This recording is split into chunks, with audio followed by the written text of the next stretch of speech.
Hello everybody, my name is Barry Johns and I just got finished watching Avid's new webinar on their new hybrid engine implementation for HDX cards.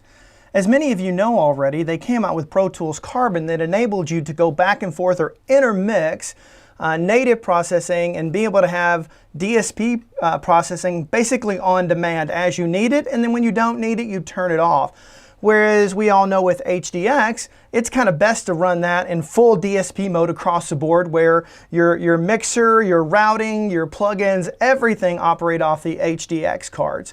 So I found the whole thing very intriguing. And so if you've watched any of the videos on Avid's Carbon system, it's basically the same thing, works theoretically the same way within in HDX cards. So now I think they said it's coming out sometime in June, which means sometime this month, that it's going to be free, and then all existing HDX users, as long as they have a current perpetual license or a current subscription, can take advantage of this new hybrid mixing. And so I find that all very enlightening. I think it's great for the future of those of us that use Pro Tools. I've been a Pro Tools user for many, I want to say decades at this point. It sure feels like it, if not 2 decades, pretty darn close, going between native and of course going into TDM. And then currently I have Pro Tools HD native, and I'm currently on the most recent version of Pro Tools. And so one of the things that got me thinking is I asked a question in the chat section of the webinar, and basically asking the question, hey, does Avid have any plans on lowering the price of HDX cards? My feeling to about $2,500 or $2,499, that's the way they do it. And I thought this might be a great opportunity to do that. Because what they're going to be able to do is capture people like myself who already have I/O that's compatible with HDX coming from HD native. So no need to change any of my I/O, because for me, the obvious choice would be go to Pro Tools Carbon. But yet, I would rather keep my existing hardware that's all already wired in, patch base, everything. I really wouldn't want to go through that headache. Plus, I need more I/O than Carbon really provides. And so it would be great to have this as an opportunity to jump into this and have it reasonably priced. At the current price, I think it's just still a little much. I can't possibly take that much to make these cards, and they've kind of already milked that cow in this guy's humble opinion. I mean, that's been out for over 12 years, if not longer, maybe even close to 15, but don't quote me on any of that, but it's been out a really long time. And so it got me to thinking, there's a lot of HDX3 users out there that have 3 HDX cards, and I would say a fairly large percentage of those has those additional HDX cards, not because they need additional I/O, at least for 3 HDX cards. I mean, you'd have to be in a pretty large studio to need that much I/O, and there's certainly a need for that, and what I'm saying really doesn't apply to those folks.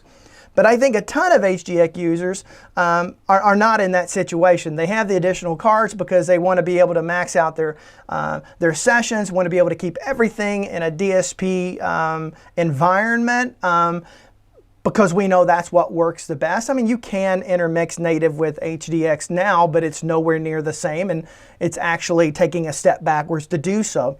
And so what I'm thinking is they showed an example of a session that was maxed out on an HDX3, and they pulled that up using Avid's new hybrid engine, and it didn't even come close to filling 1 HDX card, which got me thinking.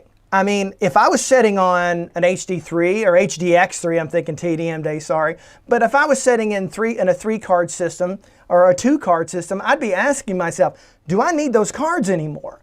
I mean, because really this new way of working, honestly, is a better way of working, at least in this guy's opinion. Do I really need those cards? And I think what we're going to see is we're going to see the used market on Reverb and eBay and places like that, or on, whether it's a DUC or Gear Sludge, what I think is called the Gear page right now or whatever, but their classified section. We're going to start to see a lot of those cards come up for sale. And because there's going to be so many, at least that's my crystal ball, I think we're going to see the used prices go significantly down. And so ultimately, this would be a great time for Avid to drop the price of an HDX card down to like $24.99 in this guy's opinion. I think failure to do so is people like myself and other people are just not even going to consider buying a new HDX card. I'm just going to buy a used one. I mean, for the longest time, you could get a used HDX card for what, $2,200? I think the price may be somewhat inflated now because the pandemic really had an effect on a lot of music gear. It kind of caused it to go up, especially guitars. Everybody's been watching that. But like anything else, it goes through cycles, and that's going to come back down pretty quickly, I think. It'll be interesting to see, and I guess only time will tell. But I think Avid may be missing the mark here because I love what they're doing now. I've definitely had my moments of being very critical of Avid over the past, but I do like where they're going now. Got very excited about the carbon system. I thought that was exciting. And then you look at the new, like this is a MacBook Air. This is a new M1, and I've been testing this in the Pro Tools world, and I'm getting phenomenal results, even though it's not it's not supported and that kind of thing yet. It actually works fantastic. I've had no issues with it. But right down there is a 12-core Mac Pro that I have my HD native card in. So I go back and forth between those. I'm not quite ready to go to the MacBook Air, mainly because I don't think you'll ever be able to use an HD native via a Thunderbolt chassis with the new M1 Apple Silicon machine. So I'm going to have to make a decision here relatively soon before I let go of my Mac Pro or retire it. It's been faithful to me for a very long time, to be honest with you. And what I see with these new silicone computers is, man, it's going to blow up. This thing's really exciting right now. And so many people are going to realize, do I even need any kind of DSP processing considering how much power these things have? So I think even another reason for Avid to consider dropping that price of the HDX core card. So I'm curious to see what you guys have to say. Let me know what you think. Put it in the comments section below. That's if you're even watching this. This may go on YouTube and nobody ever sees it, but I digress. So think about these things. Tell me what you think. And until next time, you know what you should do? You should have a great day.